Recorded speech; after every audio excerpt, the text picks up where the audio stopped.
My good and dear friends, a surprise for you all. Greetings and salutations from Ambassador Londo Molari of Babylon 5. Yes. My friends, in the last few days, a number of my business associates, including Veer, have done some research on a podcast, as you call it on your planet, called Grey 17.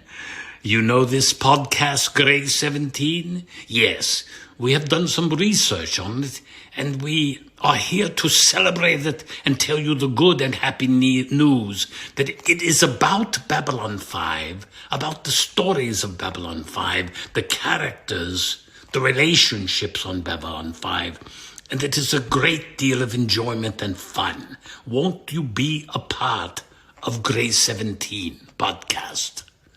I think you'll enjoy it a great deal. Personally, I am looking forward. I have been invited by Scott. I believe he is one of your hosts. Yes, Scott, this gentleman, Scott, you know him? He has invited me to be interviewed. So I'm going to accept that.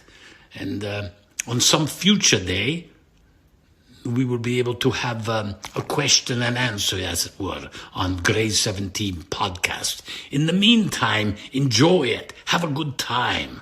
Discuss. That's why we did the show, so that people could enjoy it and discuss it and fight about it and love it and hate it and talk about the good things and the bad. Londo Molare very strongly encourages you to listen to Grey 17. Do it. Improve your life. Enjoy your life. A great deal of thanks for listening from Londo Molare, friends. And Peter Jurasik sends regards, good luck, and great success with Grey 17, the podcast. I hope you're listening up and joining in. Sounds like a great idea, and I am looking forward to the day that I will do an interview for Grey 17 with Scott. I believe he's one of your hosts. Okay, dear friends, take care, and talk to you soon. Enjoy Grey 17, the podcast. So yeah, that just happened. This is Scott, and before we get started today, I just want to say, I started watching this show in 1994 when I was 11 years old, and even 11-year-old me knew that Peter Jurasik was an amazing actor, and Londo Molari was just an amazing character that I loved every time he showed up on screen. So if you had told 11-year-old Scott that nearly 30 years later he's going to be able to interview one of his heroes, he would have smiled and thought you were crazy, but he would have smiled. And 39-year-old Scott is smiling ear to ear. So thank you, Peter. We look forward to having you on the show very, very soon. And God, this has been such a wild ride, and we are just getting started, folks. So thanks for being on the ride with us. On with the show. Disaster in space dock. Don't try to blame my people for this. Triggers mutiny among the crew. I say strike! And Sinclair's darkest hour on the next Babylon 5. You have transmissions holding. Patch incoming signal. Full audio and video decode. Purple files accessed. What you are about to see has never been shown to anyone outside the Grey Council.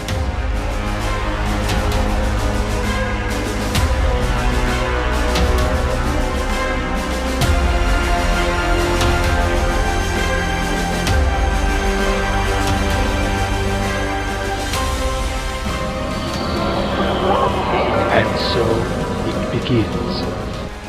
Hello, everyone out there. Welcome back to Grey 17, a Babylon 5 podcast, part of the Front Row Network and NPR Illinois. Thank you to all of our listeners out there, as well as those who are liking, commenting, and leaving reviews for us. It is appreciated. I am Blake, and obviously not Scott. Our newbies finally had enough of Scott saying Beyond the Rim and threw him out the airlock this time. I was fired!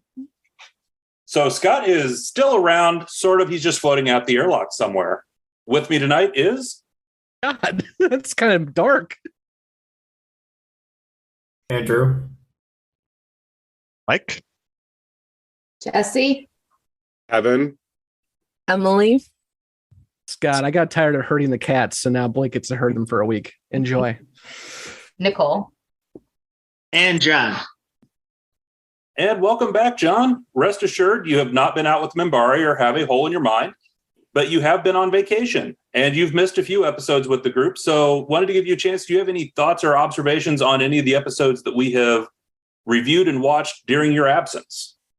Yes. So I'd like to say good to be back, but I was 3 weeks in Europe, and now I'm back in Illinois, so not that great. However, very quickly, so Believers, strong episode, tackling religion was great. I was super excited. I hope somebody talked about my man Connie, whatever you want to call him, from the great Seinfeld episode. He was the father in this episode, and judging by people's faces, I don't think anyone called that out. We absolutely didn't talk about Seinfeld. Sorry. Oh, that's a bummer. Okay.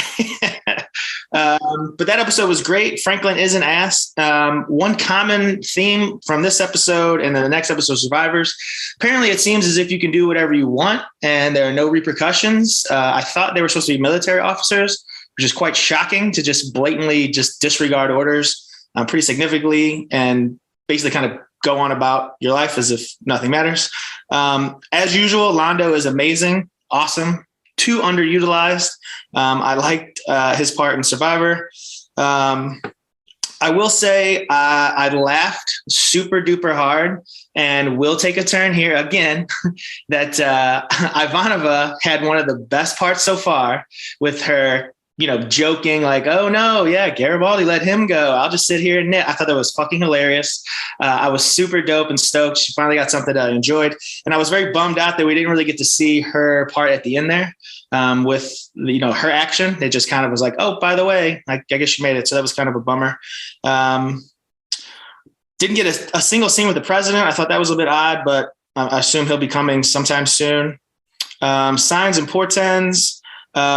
The Jakar Londo scene was awesome. I hope there's lots more. Again, I need to see a good buddy cop or road trip movie with these two because it has to happen.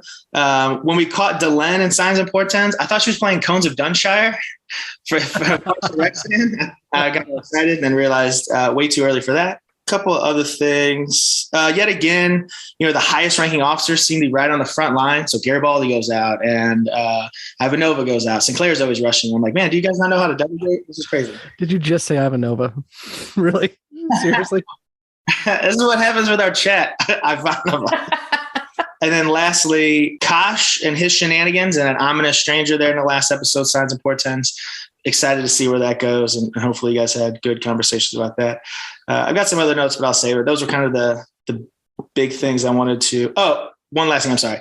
Garibaldi's middle name's Alfredo. Hopefully we talked about that. I don't know if anyone saw that in his little wanted poster.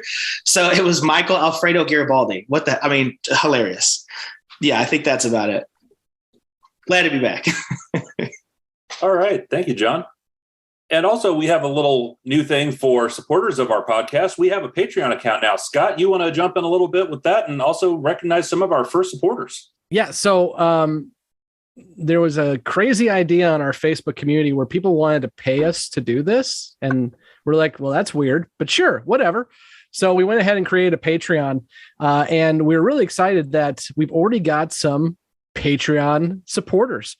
So I'll tell you the tiers real quick first. So there are 4 tiers. We have You Got Koshed at $3 a month. And with that, you get access to our Discord. We're going to talk behind the scenes about how we prep for these shows and everything else. We're also going to provide you with some behind the scenes content, as well as access to chatting with us on the Patreon side of things. Then you've got Team Ivanova, because we can't pronounce her name to save our lives, at $6 a month. And there you get the behind the scenes access in the Discord, but also we're going to be doing a monthly Q&A where you'll be able to submit questions and just chat with us directly, and that will probably be a live Q&A for our Patreons, so you can see our wonderful, beautiful faces as we do this. Then you can probe us with the probed tier at $12 a month. Mike is like, I'm not sure if I want to be probed or not. Oh, I didn't say with the probe, you will have the monthly Q&A, the Discord, the behind the scenes, but you'll be able to record questions audio wise, and they will be inserted, if we deem them okay to be inserted, into this actual podcast. So you can be a part of the podcast by sending in your audio questions that will be played and then answered during one of our episode discussions. And then finally, for those who really want to support what we're doing and help us out, we've got the Grey Council, which is $20 a month, and they are going to be producers. So you will actually get a producer credit. And thank you to our 4 producers we already have, which is Chris, Alexander, Yuri, and Joseph. Thank you so much. This is really a labor of love for us, but we have ideas of where we can make this bigger and better. And, we just hit over 5,000 listens in just over 2 months. So we are getting a lot of good interaction, but we really want to grow this thing, and we want to be able to do more for folks. So these Patreon supporters will be able to help us not only improve what we're doing, but expand out to new and better things with the podcast. So thanks everyone who's already done it. And for those who want to join the Patreon, it is patreon.com/Gray17 podcast, or the link is in the show notes. Thanks, Blake. Thanks, Scott. So tonight we're going to be talking about By Any Means Necessary, which for several of us who come from union families or have worked in union roles, this is one of our favorite episodes. And for those joining us for the first time, we are a group of longtime fans, as well as a group who's watching the show for the first time. And later on, we're going to take all of the newbies and their favorite phrases. We're going to throw them out the airlock into hyperspace. And then the longtime fans will go through all of the greater context of the story arc and spoilers for this episode. So let's go ahead and jump into first impressions. Nicole, what do you got for us? So I thought this was a great episode. Kind of having grown up in a union family and seeing strikes in action and things like that, it was kind of like almost exciting. Like, okay, I've been there on both sides. I get, where this could be a problem, but I get the worker side, like just kind of observing it. Because honestly, these things still happen today. Again, a show from all these years ago being relevant today, which is kind of interesting. But I thought it was really good. There was some pretty good lines in there. The stuff it line I loved. And I also loved Ivanova when she was giving them the countdown to kick him out of the what is that, like the control center, when Londo and Jakar came in and were yelling, and then that reporter was there. She just was like, nah, you're gonna get out of here. I thought that was pretty awesome. And then the girl Connolly, the new character that was introduced, I guess the representative for the workers, she was very like standing her ground, and it was kind of interesting to hear the backstory about her dad and why she's so passionate about workers' rights and things like that. And it was great to see another strong female just like stepping up and standing her ground and really just kind of making waves. But yeah, it was overall, I thought it was a good episode. The subplot of Jakar and Londo, it just cracked me up with the way they were fighting and just the bickering between them. I thought of John immediately when I saw that, because I thought he was going to have a field day with that. But yeah, I thought it was a good episode. I wrote down a ton of notes we can get into a little later, but I guess my initial kind of reaction was it was really great. And I'm glad how Sinclair basically stuck it to them in the end, but also it had an ominous, even though it had a good ending, it had that ominous ending with that whole Zento character and like that whole warning from the Senate. So even though there was a victory, I felt like there was a little bit of kind of stomping on that at the end with that little ominous ending. Yeah, definitely. Andrew. I also really like this episode. I don't come from a union family background, but despite that, I did. I was very compelled by this episode. I do think it's interesting that it's probably the least sci-fi-ish episode. Like this sort of story arc, you could stick it into any other like drama, whatever series, and it would still fit. With that in mind, I would say that this is probably still one of my favorite episodes that I've seen so far. Yeah, and that's a good point. As we've commented a few times, when JMS first set the series up, he actually wrote it out, had multiple different ideas for shows that all became one. He had the philosophy piece, he had the sci-fi piece, and he had all these different pieces. So there's definitely a lot of storylines in here that can move out and about. John, I know you're really probably want to talk about the Londo scenes in this one. Unsurprisingly, this is one of my favorite episodes. This episode was about one Bernie cameo away from being perfection. I thoroughly enjoy this. To Andrew's point, I really so coming around to this show, obviously at the beginning, I was pretty pessimistic. And to be honest, if it wasn't for this pod and if it wasn't for you guys, I would have quit after the pilot. It didn't seem like it was for me, but episodes like this and something I've liked that I saw from Believers is that it's very surprising to me, even in the 90s, that JMS is able to, and in some areas like this, very definitely incorporate themes that normal shows wouldn't tackle. So some of my favorite shows, are like HBO shows because premium cable, they can do and say whatever they want, dive into all kinds of things, whereas network television traditionally does not want to go there. And so to see this kind of stuff, talk about union rights and labor issues, I mean, first of all, it could not be more timely as well. Watching this show, this episode specifically today in 2022, it could air today and it would just be just as relevant, if not more so. So I thoroughly enjoyed this episode. Obviously, the Londo stuff, the Jakar stuff was gold. I loved it to no end.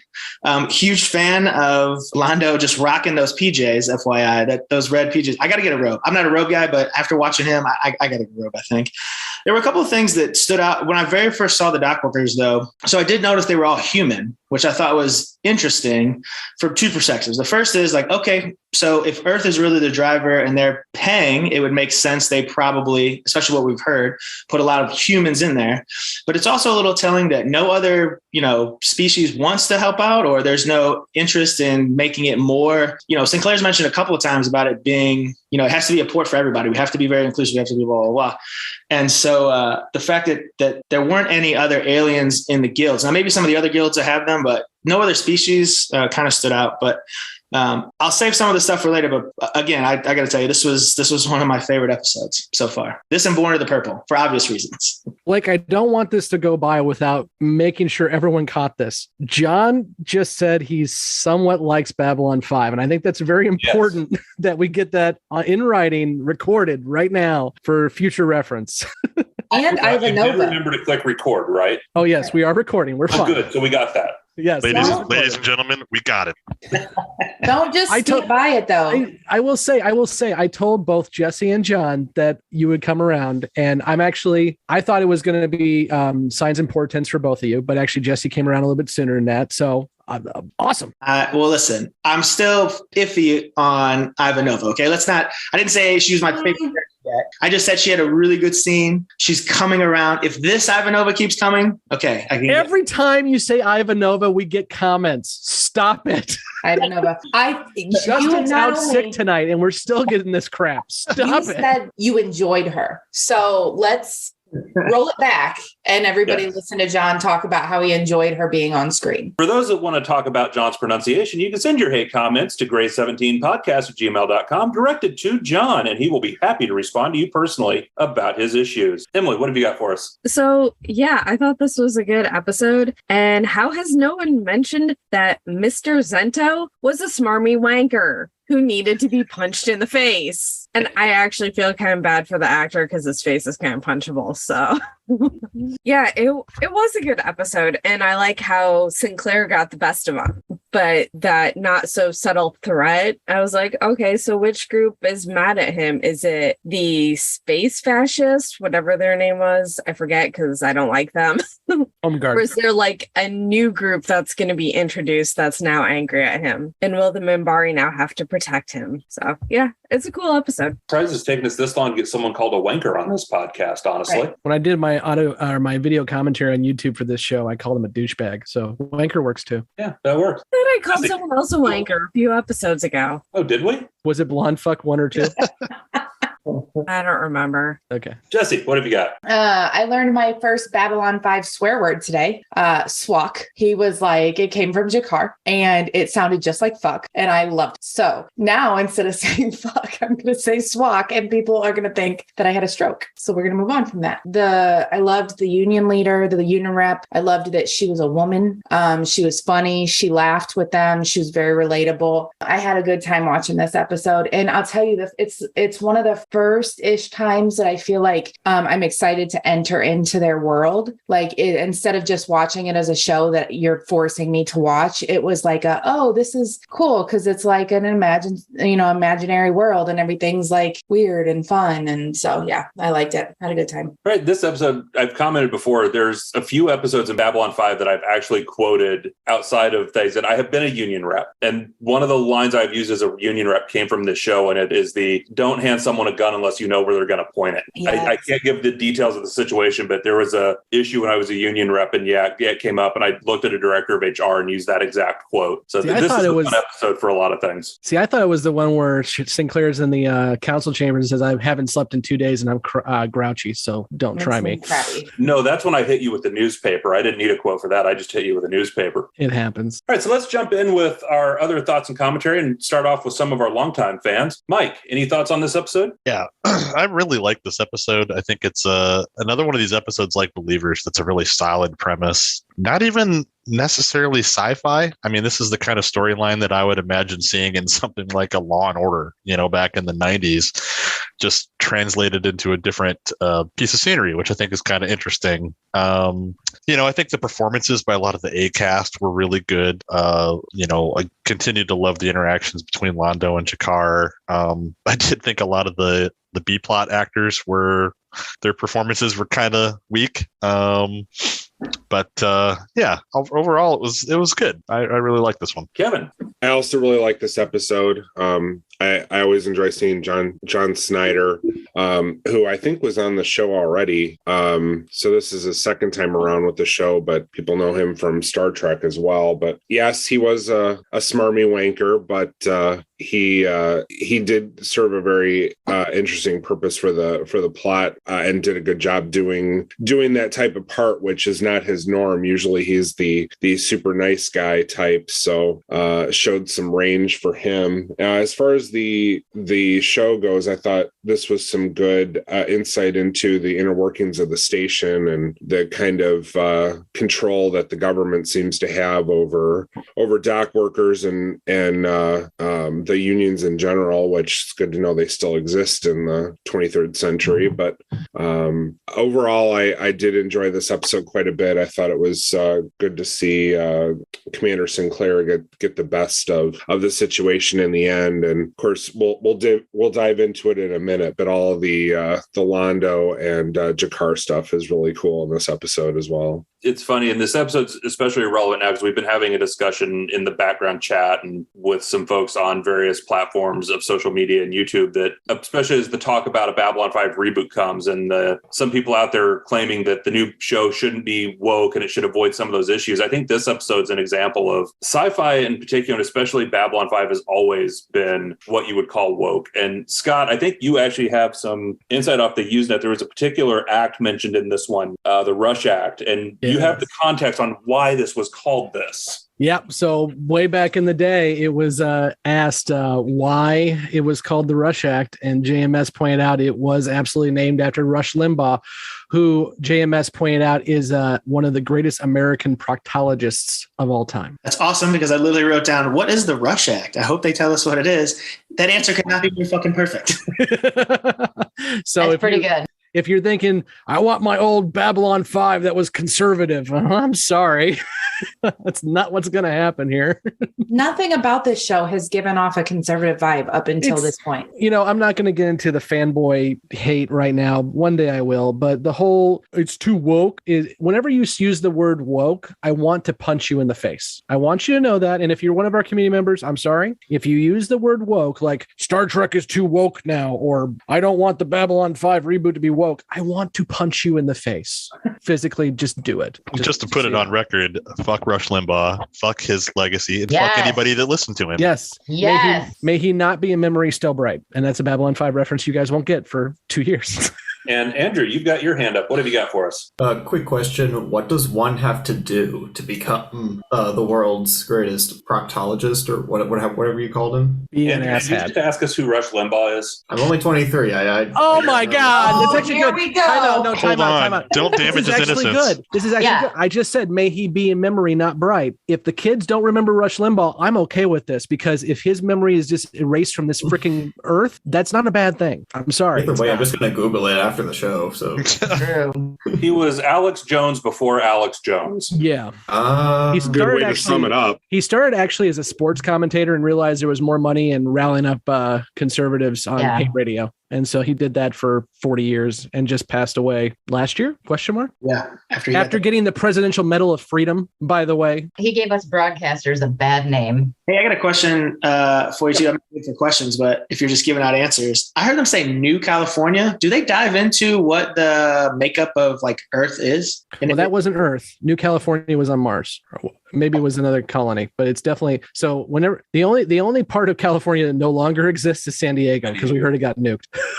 That's why I was like, so New California, maybe they moved or whatever. I guess that question really is so, because I mean, you guys have the books, encyclopedia, all the other stuff. Do they ever release that info? Like, yeah. Well, we'll talk about it in Beyond the Rim. Yeah. No, this is something. I'm glad you mentioned that, John, since I just bought an 820-page encyclopedia of Babylon 5, and New California is in here, but. Here's the passage. I will quote it verbatim. New California, the site of a labor strike that resulted in violence sometime prior to 2258. That's it. Thank you, Babylon 5 Encyclopedia. You helped me out so much. That was well-used resource. Yay. Yeah. Well, so I will say this. So I spent about a decade in the Army. And so defense spending and seeing the waste and knowing what that bloated budget feels like and looks like. I thought it was depressingly refreshing to hear that still, even in this new, this other century, that they're still giving lots of money to defense. There's always money for guns and bullets and weapons and all that, but not enough for the rest of it. Although I will say I was disappointed at the very end. It was just over $1 million, which, today in like America's own budget is literally not a rounding error in most budgets. So I thought that was the only like nitpick. I thought, man, it's got to be more than that. Otherwise, like I said, you can find that anywhere in a budget that large. Remember, it was credits, so we have no idea what the exchange rate is. Yeah, I think sci-fi finance has always been kind of a sketchy area. Mike, what do you got? Yeah, just to build on John's point, I mean, as much as this episode was very, poignant to the kind of problems that happen today, I did kind of notice at the end, it had like an all too convenient conclusion where it kind of ended happily.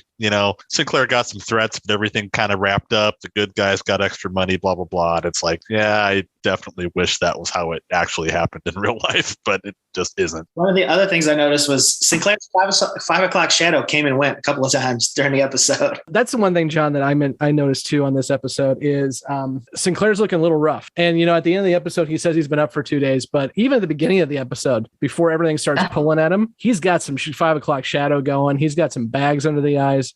We've kind of discussed a little bit before about Michael O'Hare and what he went through in season 1 in terms of his mental health. Part of me is wondering if this was what was called on set back then a red day or a red several days.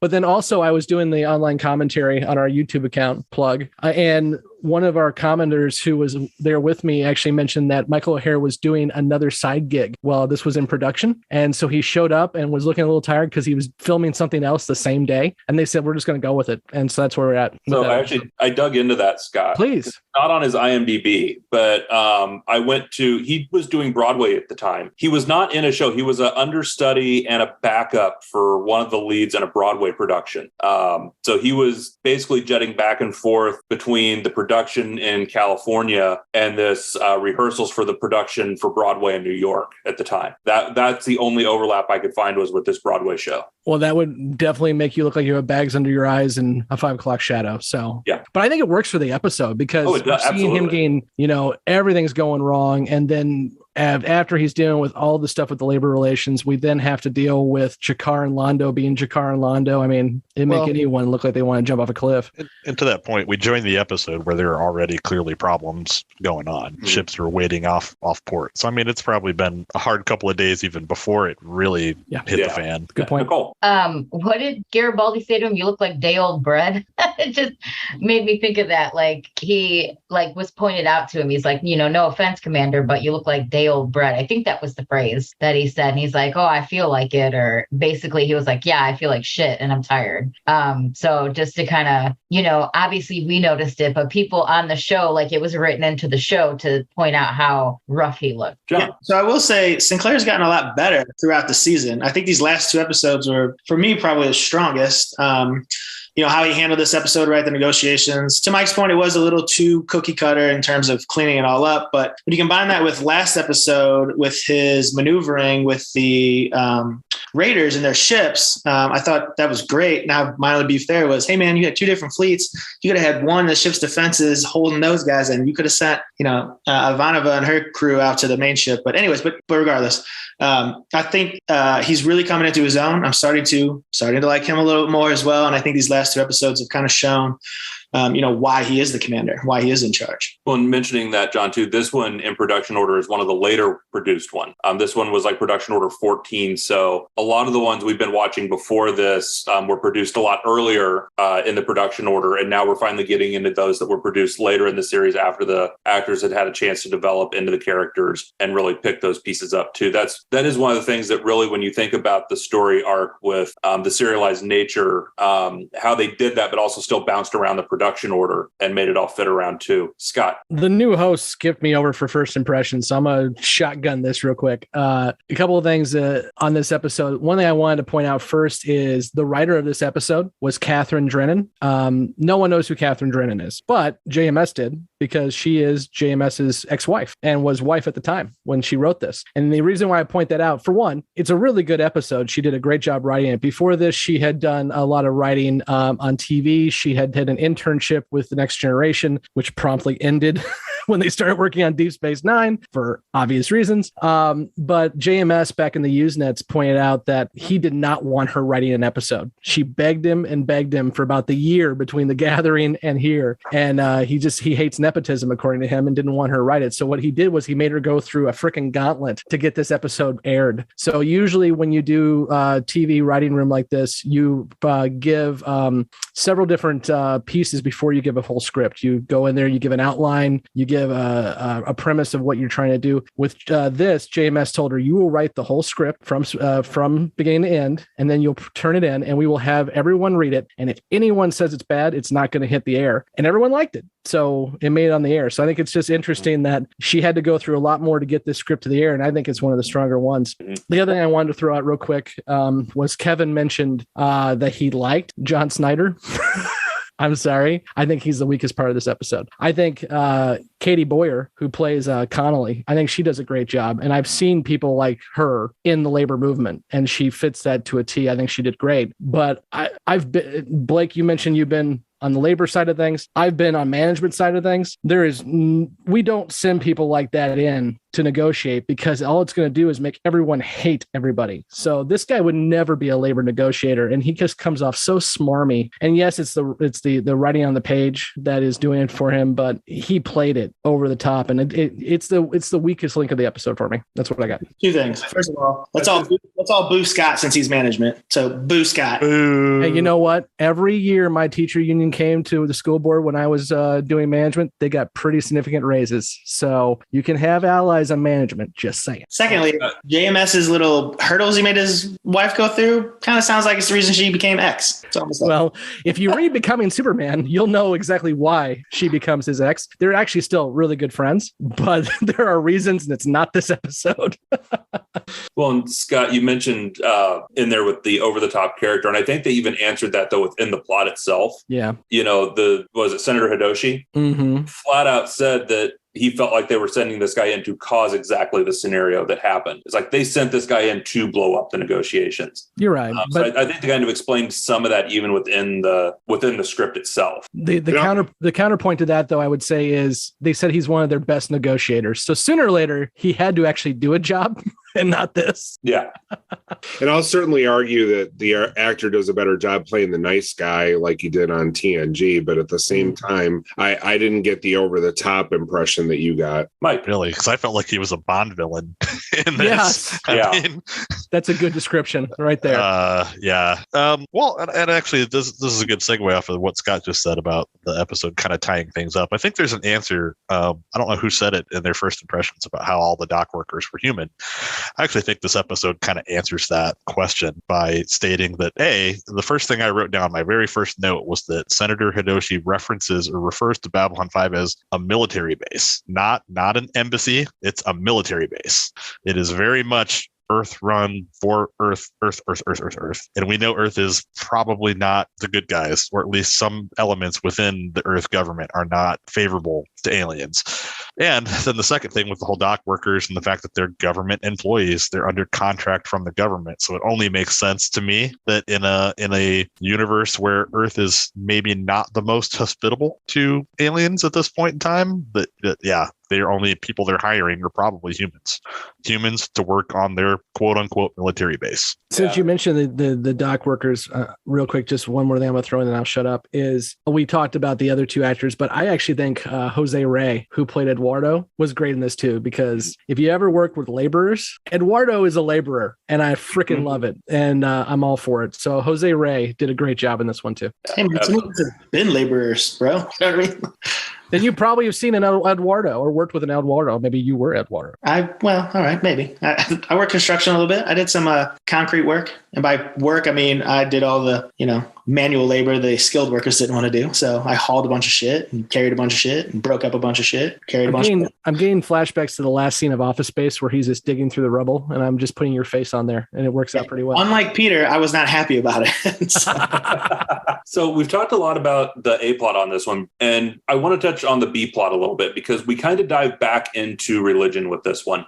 We had obviously religion front and center in Believers, and then we get this episode. And in a lot of sci-fi with religion, you see, especially amongst aliens, they have almost like a planetary religion. And for this one, for the first time with the Narns, we actually hear a discussion of they have differing beliefs. You've got Jakar and Natoth have differing beliefs from each other in the same planet, very similar to what we saw in the Parliament of Dreams episode with Sinclair walking down the line of all the different Earth religions. So get some thoughts on that. Jessi, I saw your hand fly up really quick there. They're like children. Londo really showed his ass in this episode because he's like, hey, I'm going to help you out. Give me a lot of money. Oh, okay. Now I don't want your money. Now it's just for a matter of just me telling you to swalk off. So I don't know. It was a lot. It was a lot to watch. I'm using that word from now. I want you to use that so much. You swacking mother swackers. Like it's happening. No, but it's definitely, it was like children when they were on the brig. I don't know what they call it when they're in the control room or whatever. Say it again. Command and control. Yeah. So when they were there, it was like, they were like children. They were like arguing and tattling to mom and dad. And it was a lot to like process as the B plot while the A plot was going on. So I did love the scene though, where Londo's in the elevator when Jakar looks at him, he just does the laughing and waving the hands and fingers at him. But, I see Emily's wanting to say something, but I've got to go to John after that one. I'm sure he's going to have something to say about Jessi's comments on Londo. Jessica, how dare you besmirch the good name of Londo? He is not a child. Jakar could be a child and was a petulant child. But my man Londo, he's playing the long game. Would you forget about his cousin? Because Londo don't. How dare you? All right, Emily, what have you got? God, now they made me forget what I wanted to say. Children. No, at the end when Jakar was finally able to do the ceremony, I thought the effects finally looked pretty decent, and I thought the whole ceremony they did was interesting. But I also found how Sinclair kind of talked him off the edge about it. with like you need the sunlight over the mountain, and then but we're so far away. And I thought it was interesting how he kind of, I don't want to say altered it, but maybe expanded his stance, trying to get Jakar to chill out a little bit and really think it through and maybe add a bit of a new perspective. All right, Nicole. I was also going to add that like that ending scene with Sinclair and Jakar and Londo, and when Sinclair was talking him off the ledge about the ceremony, I thought Sinclair was really respectful of the religion and like the, process that Jakar follows. And I thought it was another example of Sinclair just being super respectful of people's beliefs and their religions and their traditions and rituals and things like that. I thought that was really cool. And he's like, well, you can ask a couple of the Jesuit teachers I had, they would disagree, but I think he is a spiritual man. And he's even said before in the episode that he believes in something. And, I guess I would assume God, but like, I just thought it was really cool how it was almost kind of like a tender moment in a way. Like it started out really tense, and then it started out with him being pissed off and cranky. And then he kind of turned it into this like meaningful conversation that was really respectful of Jakar's, religious beliefs and rituals and things that he wanted to do, and basically like helped him find a way to still do what he wanted to do. So I thought that was really cool, and just kind of an observation that I wrote down that I was like, wow, he really is really thoughtful and respectful on people's beliefs. John. Yeah, to follow her point, and again, when we talked earlier about Sinclair being a good commander, this is another instance where he showed incredible ability to not only resolve that conflict. As much as I love my boy Londo, and again, shout out for being petty and keeping tabs and not forgive, not forget. Love it. Like Jakar said, he was so quick to give up because he thought he'd already won. And for Sinclair to kind of play the little mental gymnastics and go, hey, Jakar, by the way, no, he didn't win. You can still win this. Again, 2 days, no sleep just shows how great of a commander, and to Nicole's point, how compassionate he can be. And I thought that was really great. I actually, even though they were beefing, this episode made me like Jakar more too. I don't know what it was about him. Maybe it was his desperation and trying to be able to adhere to his religion, but he came off far more compassionate this episode than I've seen in other episodes. And so it endeared me to him more, which is why I said I need to see a good road trip comedy or a buddy comedy. I need an odd couple situation with these two very soon. Mike, what do you got? Yeah, I agree with what John just said about Jakar. I kind of feel like this is one of the few instances we've seen in this series so far where Jakar kind of shows himself as actually believing in something other than just being on a quest for revenge. This is the first time where you actually see that he is a leader. He cares about his people. He wants to encourage their, spirituality, and maybe he is himself a spiritual person. And to that end, I feel like, I don't know that we've really discussed it very much, but I feel like in virtually every episode that I watch, when I'm taking notes on the episode to talk about, I always jot down that somebody in the crew is talking to Sinclair and references that he is a spiritual person or references him being a spiritual person in some way, shape, or form. And I don't know that we've ever really talked about it or brought it up because it's kind of like a passing side note, but it is definitely there in most, if not every episode. Yeah, I think you bring up a good point there. I definitely think you're right. We see a lot of that as it goes through in some way or form as they go through the episode, whether it be something mentioned by Sinclair himself, something he does, or even comments from some of the other characters in the show. Scott, what do you got? Mike got most of what I was saying. What I was going to say, and that is, I love the path that Jakar is on here. If you watch just The Gathering, Jakar is the mustache twirling bad guy, and now we're starting to see him really build up as a character. I mean, he's still a Narn, and Narn are still trying to make their way in the galaxy and make up for wrongs against them and all of that. But we're seeing a lot more, as we've already discussed here. When I started this conversation with you all, a few months ago, I had mentioned that Londo was my favorite character and that this is Londo's story. But actually watching season 1 with you all this way, which again, this is the first time I've watched season 1 week to week like this since probably 1994, Jakar is really standing out as the character I look to the most. And of course, I know what's coming, but Jakar is really, these first few episodes is really firing on all cylinders for me. And how dare you, John, say that Jakar was being a child, because I think Jakar handled this very, very well. Agreed. All he was trying to do was be a leader for his people in a rough time, and Londo's just screwing him every step of the way. But Jakar from The Gathering would have tried to do something violent. Now, of course, he did send the Toth to go steal the Jaquaneth. He did, but it wasn't a violent thing, unless several Centauri were lying dead at the stoop somewhere that we just didn't see.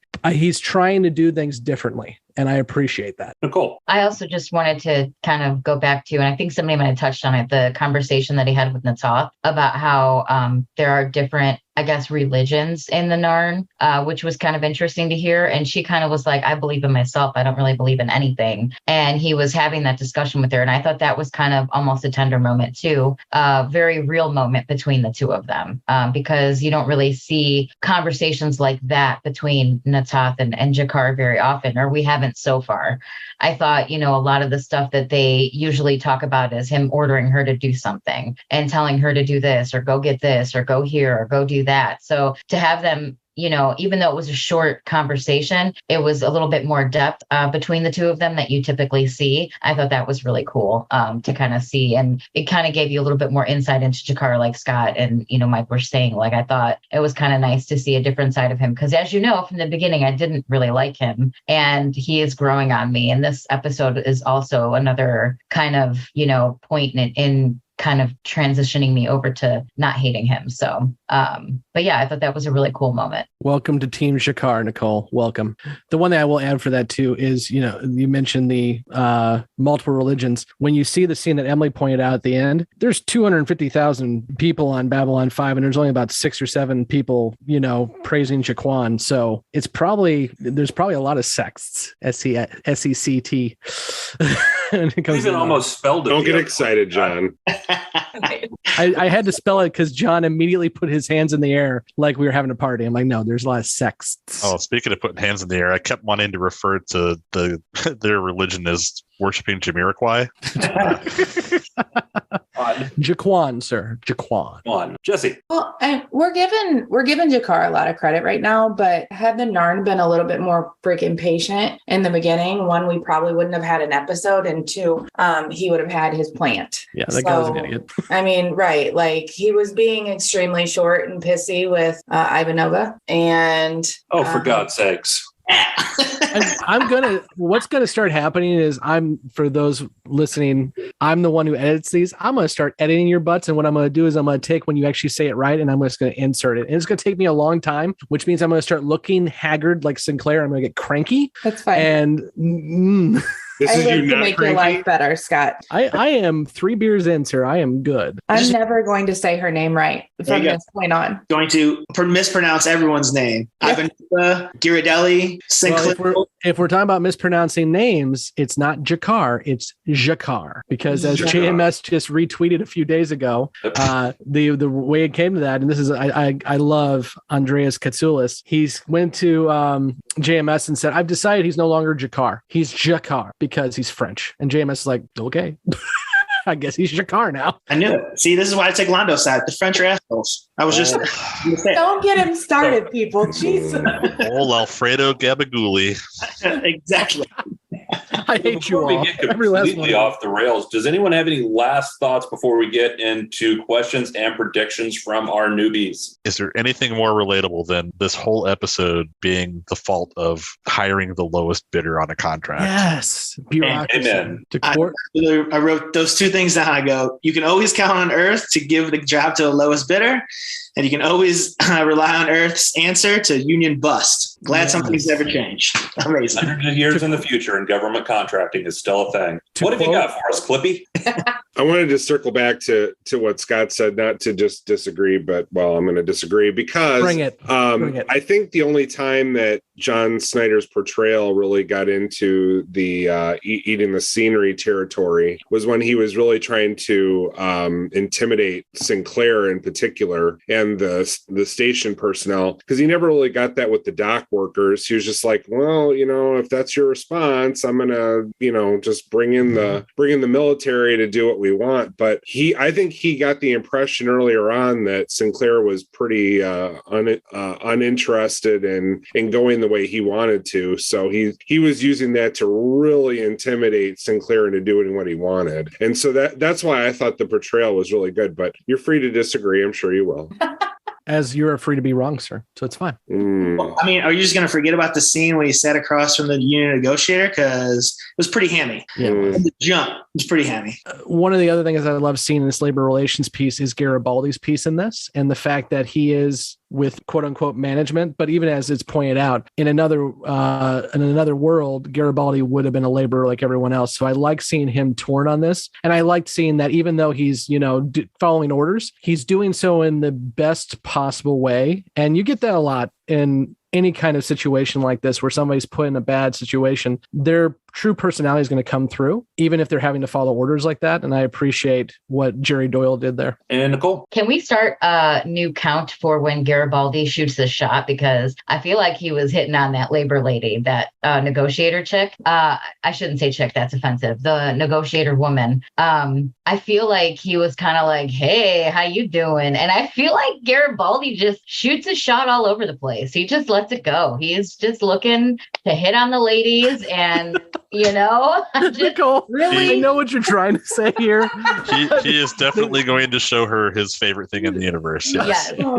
Where he definitely gets her though is at the end where Sinclair gives her amnesty, and he just leans in. That's for you, kid. Yeah, he really is like, just, hey ladies. Like there's a Beastie Boys song that's called Hey Ladies, and every time I see Garibaldi talking to a woman, I have that playing in my head because he is always on the prowl. I will say that when you watch the Sinclair scene where he's using by any means necessary, which is amazing, Connolly is definitely wanting Sinclair at that moment. She is definitely looking at him like, I want to take that man to dinner and then take him. And dinner is optional. As I say, dinner's not where she wants to go. Yeah, dinner's optional. Look how Boyard plays that. She's just like, he's doing everything right. And if you'd like to hear Nicole perform the Beastie Boys song, Hey Ladies, tribute to our Patreon. Yes, that will be in the You Got Kosh segment. It is one of my karaoke go-tos. It's a banger. Do we have to add karaoke to the Patreon levels? We can do that. No. I'm definitely in. Hell yeah. I'm thinking we're going to have to do that. Which level does that go into, guys? Do we get probed to be karaoke? I think there's going to be probing involved for karaoke. I'm going to add it right now. Nicole, you didn't mention one person being shady this entire episode, which I know. Zento was shady. They're all on the level. Zento was definitely shady. Yeah, he was a shady bastard. He's not shady. He's just a douche. We've done established he was a swarmy wanker. Yeah. I figured Emily had that covered, so. Yeah, he wasn't upfront about his bullshit. But Senator Hidoshi, when he first came on, he was being fucking shady. He was a wanker too. True. Yeah, I wrote that down. He totally flipped. His first conversation with Sinclair was like, this dude's coming, you better give him everything he wants and blah, blah, blah, blah. And then he called back. He was like, man, I tried, dude. You're my hero. I thought we were in this together. And I was like, where's this shit coming from? Yeah, I don't trust him. No. He rolled over like a little bitch. Well, my favorite thing too, so we're talking about happy endings or cookie cutter. I go, so he said something about like, oh, well, the American people. I go, since when has Congress ever listened to what the American people gave two fucks about and went with that? He was like, oh, well, they didn't want it, but sentiment wasn't on their side. That hasn't stopped anyone ever. Or when have they gave a shit about what the American people want? Yeah. So let's jump into our questions and predictions going forward from our newbies. Let's go ahead and start with Jessi. I don't have any. I never do. I'm very proud of you. Face. Can we kick him off? Can we vote him off of the island? Nope. Our fans hate him. Let's get rid of him. I will create a poll. It's too late. It is too late for the Pebbles to vote. He'll get coshed. That's true. It's too late for the Pebbles to vote. Nicole, questions and predictions. I guess my real question would be, so who's going to be the new enemy that Sinclair has? Who's going to come and fuck up his day, basically? Like, who does Zento know, and what kind of conflict and issues is this going to cause for Babylon 5? And then I guess prediction. I think that I don't have a prediction. You could just scratch that. Sorry. But my biggest question is, what is going to happen now with the enemies that Sinclair has made, and how many more problems are going to come up from this episode? John, what have you got? So as I mentioned previously, I do have a couple of questions I'm going to throw out there since you're about to go to everyone's favorite segment that maybe got asked from the previous episodes, maybe didn't. So from believers, my question, why is steak so hard to get? I mean, they seem to be able to import all kinds of stuff, but steak was crazily important. I don't know if you guys remember this stuff, but Is there a meaning or distinction between the jump colors? So every time we'll see those jump points, we'll see it'll be blue, it'll be orange, it'll be yellow. There's different colors. And I wonder if there's any actual meaning behind that. I assume there is, but I don't know.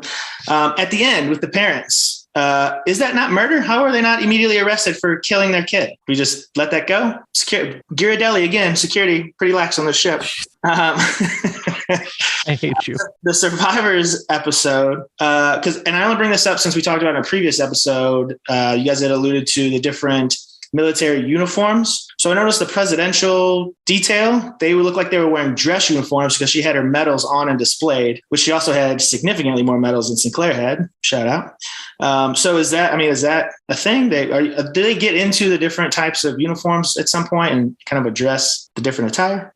Well, and I think we can address that one for you now, John. We've talked about that briefly before. The way Earth Force is set up in the show is there's kind of different divisions. So you've got more what would almost be your Air Force type division with the officers on Babylon 5. You've got more your Army division type that have the different colored uniforms. So it's different service branches within Earth Force. Can I do the jump gate too and kill two birds with one stone? Go right ahead. So JMS actually said back when they were making the show that they kept redshift in mind, which is, based on speed and distance, you're going to see different colors. So it is based on redshift of the viewer. And then actually when we, you haven't seen it much, but when we start seeing hyperspace within the jump gate, you will see that it actually looks different on the other side too. Look at that. See, some of my questions not going beyond the rim, getting answered. It's a slam dunk. You're not hitting the rim at all, man. You're just going right through it. We don't always tell you beyond the rim.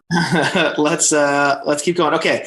Why doesn't the commander carry a weapon? Again, I've pointed this out numerous times. This ship's supposed to be no weapons, yet everyone seems to freely get one on. And Sinclair is the only one who seems to not be packing heat. I can answer that one too, Blake. Go right ahead. Let's just answer what we can. Sinclair is, yes, he is command staff, but he is also ambassador. And so he has a dual role. Even though he is commanding the station, Ivanova is in charge of CNC, and he is more of a Londo, Jacquard, Delenn type in that matter. All right. Let's see if you can answer that. Let's keep going with my questions. Yay! Okay. So what's with the differing accents among the Centauri? Like Londo has a very specific accent that none of the other or very few of the other Centauri seem to have. I'm not hating it, but I wonder why that is. I keep thinking, for those who watch Doctor Who, when Eccleston became the Doctor and he had a northern accent, he's like, there's a north in space. The man who just went to Europe is asking why there's different accents amongst species. Well, is that so? Well, my thing is that something? Because again, it seems like he's the only one who has that accent. Are there other people going to come on with that same accent? Obviously, the way we talk is different than somebody from, say, Boston, Philly, the South, California, blah, blah, blah. So if that's the case, great. But that's my question. Is that the case, or is he just an outlier? Again, either way, I'm a fan of it. I think that's not the case, though. Scott, let's answer that. Yeah, I think Kevin, go for it. If you want to go for it, well, go for it. That's an aristocratic type accent. The higher born people in the Centauri have that particular accent, and there's a story behind that.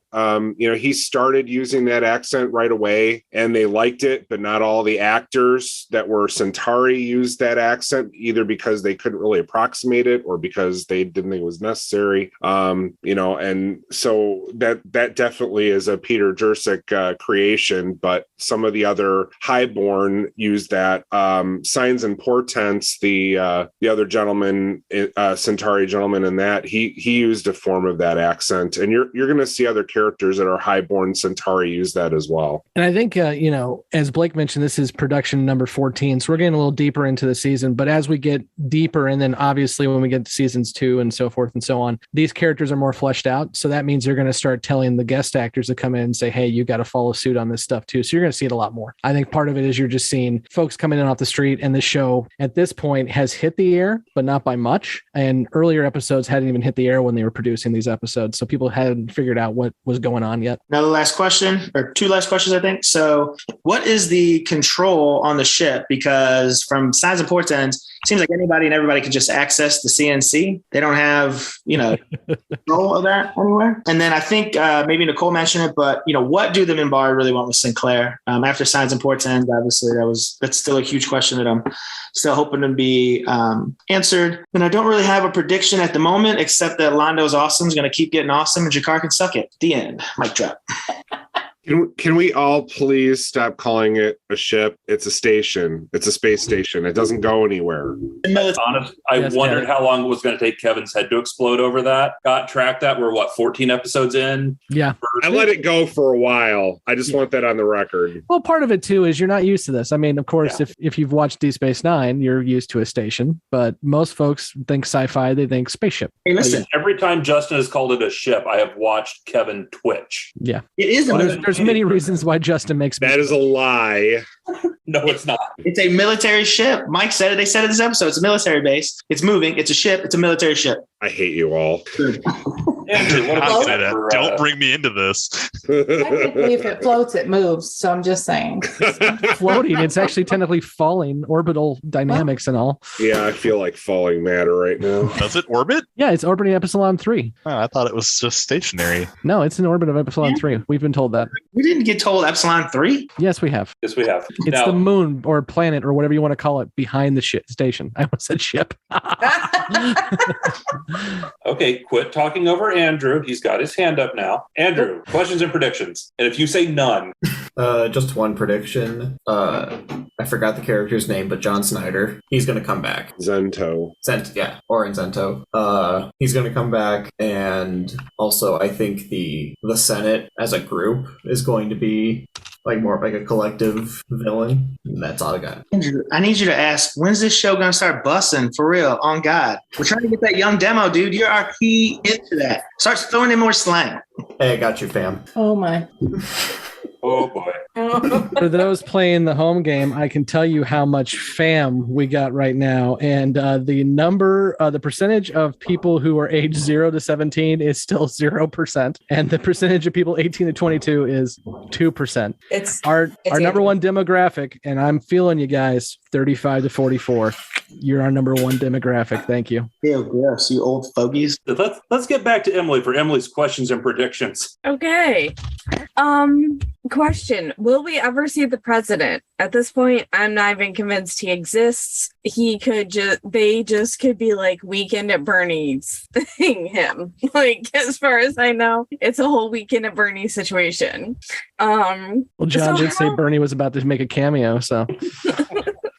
How many groups are angry at Sinclair now? Because I feel like it's probably more than one at this point. The Senate, maybe the space fascists, maybe a new group we haven't heard of. I don't know. And is Zento actually working for the Senate or for the space fascists? Or are they one and the same? So I think that wraps up our discussion of By Any Means Necessary. I think now we're going to get ready to send all of our newbies out into hyperspace. And those of us who are longtime fans are going to go beyond the rim and sit there and discuss the context, spoilers, and answer all these questions we wouldn't answer for them. Again, my name is Blake, and with me tonight has been Andrew. Mike. Jessi.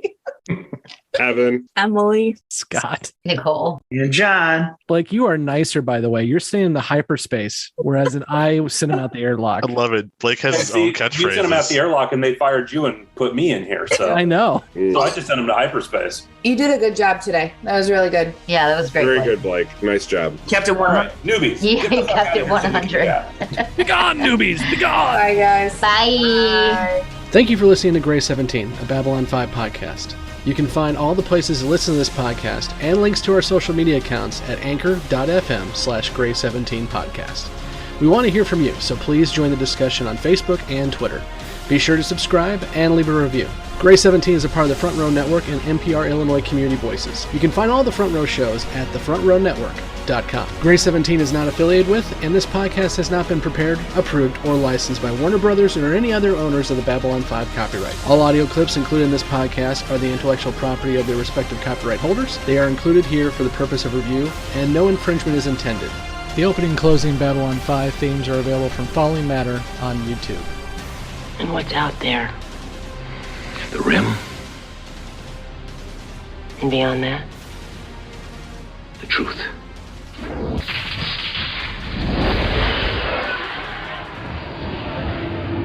All right, welcome back to Beyond the Rim, where we're going to sit here and go through the rest of By Any Means Necessary and discuss this episode and answer all of our newbies' questions. For those that have stuck around, again, I am Blake, and here tonight is Scott, Mike, and Kevin. Hi. So where do we want to start with this? I mean, I'm just going to start off and say, I think for me, this is the first of a the first really two-part episode of B5. Not necessarily continued story, but with the ending of this one, to get to the question around, is Zento coming back? Mm-hmm. We don't see Zento come back, but we have the episode Eyes coming up. And to me, this episode directly helps set up what's going to happen in Eyes. So for me, this is the first real two-parter, even though it's not packaged as such within the first season. And I know Kevin has said a couple times that Eyes is one of his favorite episodes. I think Eyes is my favorite episode of the first season. I'm going to wait until the end of the season to say that with gusto, but I think for sure Eyes is a fantastic episode. So I hadn't really made the connection, mostly because, today was interesting. But I definitely think that this leads in well. You make a great point, Blake. All right, so who wants to jump in with any of our newbies' questions?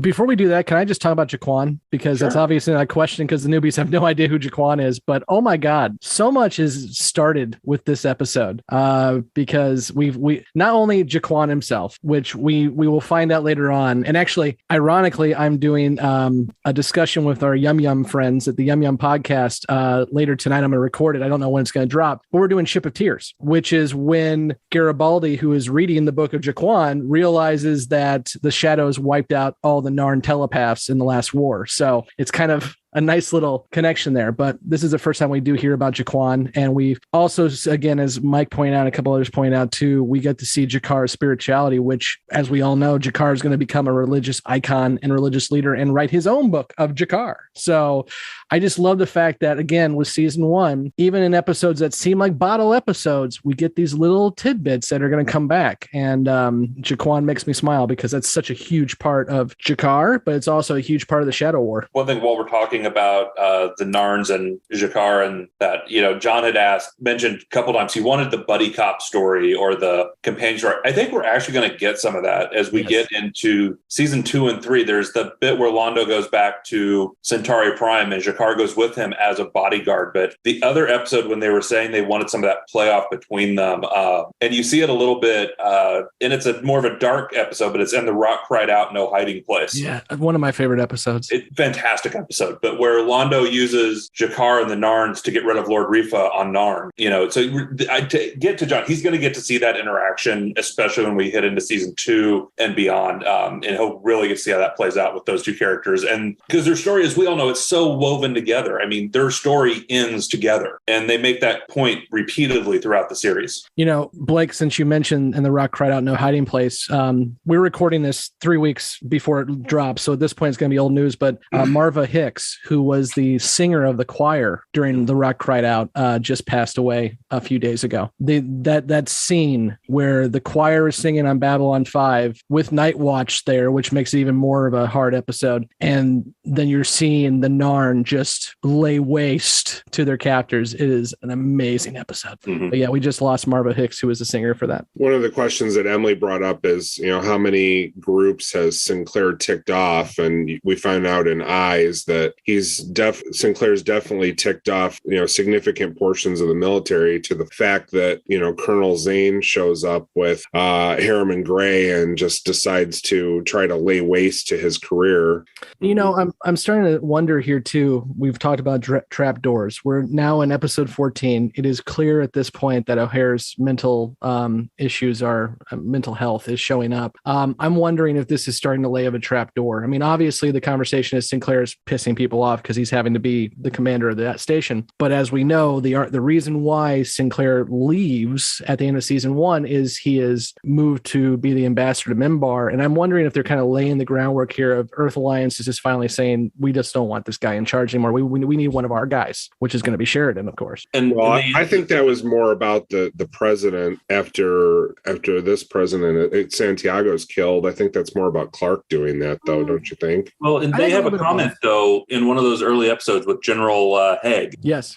When Sheridan gets the assignment, General Haig shows up, and General Haig says it's because on paper you look like the hard-ass military commander that Clark wants in charge of Babylon 5. and you and I both know you're not that. Yeah. So I think they answer that, and I agree with you, Scott. I think this is the setup, because from reading Becoming Superman, JMS knew well into this point there were issues with Michael O'Hare, and there had even been discussions where JMS had offered to shut down production if need be, for O'Hare to get treatment, and O'Hare said no. He said, "Do not make me the reason this fails." And I think that's so important with what we're talking about Michael now that he's passed, is he went through all this, but at the end of the day, he cared about the cast and crew more than himself. Because if it would have been shut down, and assuming it would have continued, which there's no guarantee, the studio may have just said you're done. But if it would have been shut down, he may have been able to get treatment and come back and be the star of the show for another 4 years. But he said, no, you need to keep this rolling for everybody else. And that says a lot. Now, to reiterate, this show you said was one of the later production orders. Number 14 out of 22. Okay. So they were well into it and probably well aware of the problems with O'Hare. Yeah. Well, what episode is it where we start seeing who will be Garibaldi's? He shows up when Bester shows up the first time, which was So production order 10 was Mind War, and that's the first time we see the person who will shoot Garibaldi in the back. And that actor was actually on set to assist Michael O'Hare with dialect as a dialect coach, but also to make sure he was doing okay. And so that actor shows up on screen on production number 10, and we're now production number 14. So they absolutely know. Yeah, and he was in this episode too, as one of the security guards or security team that went in to bust up the strike. This is one of those where and this is nothing to do with by any means necessary, but I'm so looking forward to the newbies' reaction when they find out, one, that Garibaldi is going to get shot. But then when we find out who shot him, I'm looking forward to seeing how that gets handled and how the newbies react to it. Because for me, I remember, that's one of the few things I remember from season 2, like back in 95, that shocked me. And I'm looking forward to seeing how the newbies handle it. So other thoughts on our newbies questions? Emily also asked, was Zento part of Home Guard? I don't think we have any evidence of that whatsoever. Does the president actually exist, or is he dead, and do we ever see him? He exists, at least for a little while longer, and no, we don't see him. Andrew asked the prediction, the Senate is the villain. Yes, always. They're politicians. Hello. Zento will not be back. We know that. I don't really understand John's question. The control. So John, what is control of the station? Yeah, I was going to touch on that one with John, and he has a point on that. I mean, if you look at any type of government installation, I mean, as someone who's worked in government buildings, Scott, you've worked in government buildings as well. Or too much. I mean, I work with a state agency, and I can't even get into the building without a hard pass key card. So I see where John's at with this. I mean, you've got this command and control, the main operation center for the station, that seemingly anybody can walk into. I mean, you had ambassadors walk in, you had a reporter walk in, and we've seen that other times in this series so far as well, that just kind of anyone can seem to just pop in there and see what's going on.